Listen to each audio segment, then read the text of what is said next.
तिलक के next day मैं ready हो गई थी एक और रिचुअल्स के लिए, जिसमें जो दूल्हे की बहन होती है वो चूल्हा बनाती है जिसमें वो लावा भूंजेगी और उनको नेग मिलेगा। तो ये शादी के और सब नियमों में से भी एक है।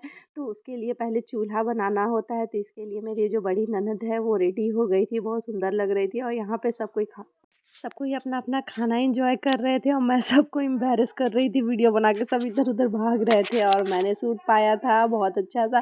और मुझे जाना था मार्केट, इसीलिए साड़ी कैरी नहीं होता। और यहाँ चूल्हा बनने का प्रोसेस ऑन द वे था और यहाँ नेग स्टार्ट होगा उनका।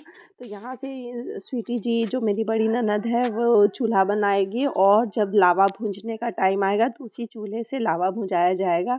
तो ये इनका ही नियम था। तो ये सुबह-सुबह नहा के अच्छे से रेडी होके आ गई थी। तो सबसे पहले यहाँ पे टीका से स्टार्ट होता है। हम लोग में बिहारी शादियों में ना जो सिंदूर होता है ना, पूरे ऊपर से नाक से लेके सर तक ऐसे लाइन बनाया जाता है। देखने में थोड़ा फ़नी लगता है, लेकिन इसका भी अलग एक महत्व है। जितनी लंबा सिंदूर होता है पति की मतलब आयु जो होती है उतनी ही ज़्यादा अच्छी होती है। तो यहाँ पे चूल्हा बन के बहुत अच्छे से रेडी हो गया था और यहाँ सब एक्सपर्ट लोग थे चूल्हा बनाने के, बहुत अच्छे से बना रहे थे और गीत गाया जा रहा था। और हमारी बिहारी शादियों में ना हर चीज़ के लिए एक अलग गीत होती है। जैसे कुछ भी फंक्शन हो रहा है, कोई भी रिचुअल हो रहा है तो उसका एक अलग गीत होता है। और यहाँ मैं बैठ गई थी लंच करने के लिए, जिसमें था चावल, दाल, बूंदी का रायता और सब्जी। और मेरा तबीयत अभी भी स्टिल थोड़ा ख़राब था, लेकिन अब शादी वाला घर था तो अब मैं ऑन थी पूरा। और जल्दी जल्दी खा के हमें निकलना था मार्केट। और यहाँ दूल्हा बाबू जो कल हल्दी के कलर के वजह से पूरे पीले हो चुके हैं वो भी अब करेंगे। और हम लोग तीनों, मैं, मेरे हस्बैंड और मेरे देवर, तीनों निकलेंगे मार्केट के लिए। और ये मेरे देवर के बेस्ट फ्रेंड जो ऑल टाइम उनके साथ रहते हैं। तो फाइनली हम लोग हीरापुर मार्केट पहुंच गए। और करना क्या था, शादी के लिए जो शादी में जाएगा जो मेरे देवर जो हैं मौरी पहनेंगे वो सब चीज़ का शॉपिंग करना था। और लड़की के लिए सिंदूरा लेना था जो उसके मरते समय तक उसके साथ रहेगा। तो वो सब चीज़ का लिस्ट तैयार हो गया था। अब मैं सब पसंद कर रही थी मौरी। फाइनली मैंने एक मौरी पसंद कर लिया। मुझे तो सारे एक जैसे ही लग रहे थे, सब में वही लाल पीले बॉल लगे हुए थे, कुछ डिफरेंस दिख नहीं रहा था। लेकिन फिर भी एक पसंद करना था तो ये वाला पसंद कर लिया। अब भैया अपने मन से भी बहुत सारी चीज़ें दे रहे थे जो मैं भूल गई थी या मम्मी ने मुझे नहीं बताया था कि हाँ ये लाना है। लेकिन इन लोग को इतना एक्सपीरियंस हो जाता है कि आप ले जाइए, ये चीज़ का ज़रूरत पड़ेगा, आपको बाद में याद पड़ेगा। और सारी चीज़ें फटाफट से पैक कर दे रहे थे। इन लोग का भी एक्सपीरियंस का दाद देना पड़ेगा कि मतलब क्या ज़रूरत होता है शादी में, इन लोग को बहुत अच्छे से आइडिया होता है। और ये जो सिंदूरा होता है ना, वो हम लोग के घर में ना जेठ खरीदते हैं, यानी मेरे हस्बैंड खरीदेंगे। जो दूल्हे के बड़े भाई होते हैं वो खरीदते हैं। तो उसका भी एक अलग नियम है कि जब भी आप सिंदूरा खरीदे तो जो भी आपको एक नज़र में सबसे पहले जो पसंद आ जाए बस वही लेना है। और इसमें बार्गेन नहीं करना है कि हाँ इतने में दे दीजिए, उतने में दे दीजिए। जितना पैसा बोला उन्होंने बस उतना पैसा उनको दे देना है। तो फाइनली मैंने एक सिंदूरा पसंद कर लिया जो कि बहुत सुंदर था। तो ये वाला रिचुअल भी ख़त्म हुआ और घर आई तो यहाँ तैयारी थी माता की चौकी की। मम्मी को बहुत शौक था कि माता की चौकी रखेंगे, मतलब जिसमें माता का भजन वजन होगा, सब औरतें आएंगी, बैठ के गाना बजाना करेंगे। तो उसके लिए मैंने आके मार्केट से आके साड़ी पहन लिया था। थक तो मैं गई थी मार्केट से और तबीयत खराब की वजह से, सर्दी जुकाम की वजह से।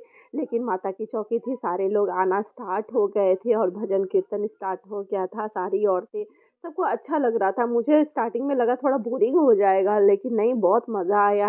अच्छे से सब गा रहे थे। देखने में सब नॉर्मल लेडीज़ थी, लेकिन इन लोग के गले का वो वॉइस बहुत अच्छा था, काफ़ी अच्छे सुर में गा रही थी। तो यहाँ पे अच्छा लग रहा था। धीरे-धीरे सब यहाँ पे सब अपने फैमिली मेंबर्स ही अभी फ़िलहाल तो हैं, लेकिन मम्मी ने सबको इनवाइट किया था। तो सब धीरे-धीरे पूरा घर भर जाता है और ढोल ताशे के साथ माता का नाम लिया गया। तो यहाँ पे ये प्रोग्राम लगभग 1.5 से 2 घंटे के अराउंड चला था और मैं यहाँ बहू के रूप में थी। मुझे गाना तो आता नहीं है, ऐसे मेरा गला भी बहुत ख़राब है। और ऐसे बोला जा रहा था जिसको जो भी गाना है वो गा सकता है। तो बहुत सारी लेडीज़ ने अपना-अपना भी भगवान का गाना गाया और सबको धीरे-धीरे ना ऐसा लग रहा था, मज़ा आना स्टार्ट हो गया था। सब अपना मतलब एक भक्तिमय माहौल बन गया था। सब कोई धीरे-धीरे भरने लगे थे और हॉल हमारा पूरा फुल्ली ऑक्यूपाइड हो गया था। तो आज बस यही था, अब कल के दिन के लिए तैयारी होगी हल्दी और मेहंदी दोनों के लिए। तो आज बस माता की चौकी से साथ ये दिन ख़त्म होने वाला था। फिर कल बहुत लंबा दिन था क्योंकि बैक टू बैक था, सुबह में हल्दी थी और शाम में मेहंदी थी। और यहाँ मैं चुपके चुपके ब्लॉगिंग करती हूँ, किसी को ऐसा नहीं अनकंफर्टेबल नहीं करवाती हूँ कि हाँ किसी को लगे कि हाँ हम लोग कैप्चर हो रहे हैं। और मैं जिसको चाहती हूँ उसको कैप्चर कर लेती हूँ। तो थोड़ा सा यहाँ पे मैं वीडियो भी बना ले रही थी और यहाँ मेरी दोनों बुआ सास जो है वो लोग भी पूरा भक्तिमय हो गई थी। मम्मी की तो खुशी का ठिकाना नहीं था, बेटे की शादी से बड़ा चीज़ क्या ही होता है, सब कुछ अरेंजमेंट और सोचे मुताबिक जाता है तो उसका खुशी का कुछ हिसाब नहीं होता है। तो मम्मी तो यहाँ खड़े होके थोड़ी देर बाद डांस भी करने लगी थी, उनको बहुत अच्छा लग रहा था। यहाँ पे सब देखिए यहाँ पे मम्मी डांस कर रही है। तो मैं तो चली गई थी चाय वाय बनाने के लिए, लेकिन मम्मी ने बाद में मुझे बुला के बोला कि नहीं चलो तुम भी डांस करो। तो फिर मैंने भी डांस किया था, उसका मैं वीडियो रिकॉर्ड नहीं कर पाई, लेकिन मैंने भी बहुत डांस करा था। तो फिर यहाँ पे धीरे धीरे सब कुछ, सब औरतें लेडीज़ लोग सब धीरे धीरे डांस करने लगी थी ढोल ताशे पे। और यहाँ पे गाना गाना भी बहुत सारी औरतों को ऐसा था कि सारे भक्ति वाले गाने ना आते थे। मुझे तो वो भी आश्चर्य लग रहा था कि बहुत सारी औरतों को आते थे। और रेड थीम था हमारा, सबको ना रेड रेड जैसा पहन के आना था। ऑलमोस्ट बहुत सारी औरतों ने रेड रेड पहना था और अच्छा लग रहा था देखने में, मैंने भी इसीलिए रेड डाला था। और यहाँ मेरी मम्मी की जो बहन की बेटी है वो डांस कर रही थी, यानी मेरी मौसी थी, ननद लगेगी।